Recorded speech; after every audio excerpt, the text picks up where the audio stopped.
I'm Wayne from Heathwood Nurseries. If you're thinking of planting trees, shrubs or hedging plants, then take a look at the benefits of cell-grown plants.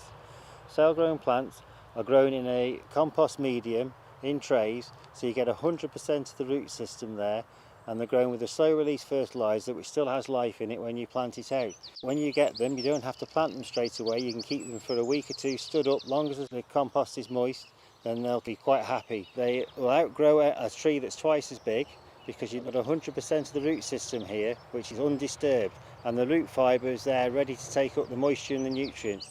The only trick to planting them is to make a very small hole and plant them very slightly deeper than the top of the cell and firm them in, and then just keep them well watered, and you should have a successful plant.